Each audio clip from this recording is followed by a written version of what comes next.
Hello बच्चों, तो आज हम लोग जो है क्लास 12th फिजिक्स का एक टॉपिक कवर करेंगे। टॉपिक का नाम है गॉस का प्रमेय। इसे इंग्लिश में गॉस थ्योरम कहा जाता है। तो ये थ्योरम क्या बताता है, पहले मैं उसको एक्सप्लेन करता हूं। तो किसी बंद पृष्ठ से गुजरने वाले वैद्युत फ्लक्स, जिसे फाई से दिखाया जाता है, वैद्युत फ्लक्स उस पृष्ठ द्वारा परिबद्ध कुल आवेश Q का 1/ε0 गुना होता है। अब ये क्या बता रहा है तो उसको मैं एक्सप्लेन करता हूं। तो ये जो प्रमेय है ये बल रेखाओं की संख्या को गिनने के लिए होता है।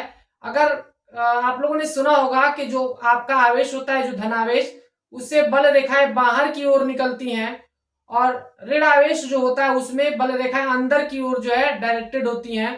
तो अगर आप लोगों से ये बोला जाए कि उन बल रेखाओं की संख्या को बताइए, तो उन बल रेखाओं की संख्या को गिनने के लिए इन्होंने ये प्रमेय दिया था और उसी को क्या बोला जाता है, वैद्युत फ्लक्स बोला जाता है। जो बल रेखाओं की संख्या है उसी को हम क्या बोलते हैं, फ्लक्स कहते हैं। तो अब वो कैसे निकाला जाता है, तो जो भी आवेश की वजह से आप चाहते हैं कि वो कितना बल रेखा बनाएगा, वो गिनना चाहते हैं, तो आप उस आवेश को ऐसा मानेंगे कि वो जो है किसी ऐसे पृष्ठ में, ऐसा एक पृष्ठ की कल्पना करेंगे जिस पृष्ठ के अंदर उसे मानेंगे आप।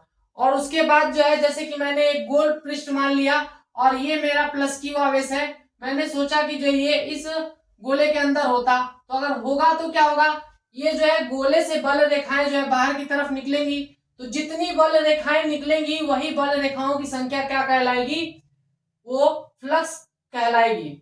तो इसमें जो है ये जितनी लाइन मैंने खींचा, अगर इसको काउंट करेंगे तो ये बल रेखाओं की संख्या को बताएगा और इसी को फ्लक्स कहेंगे।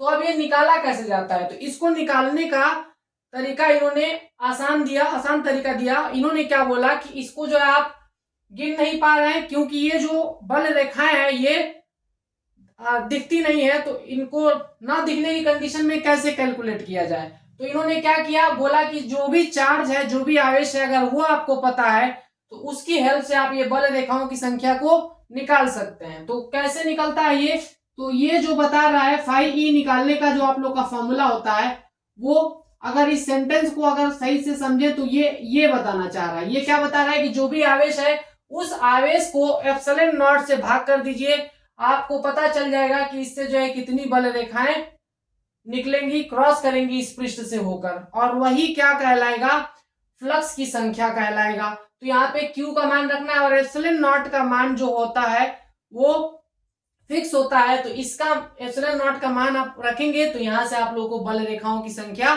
बहुत ही आसानी से मिल जाती है।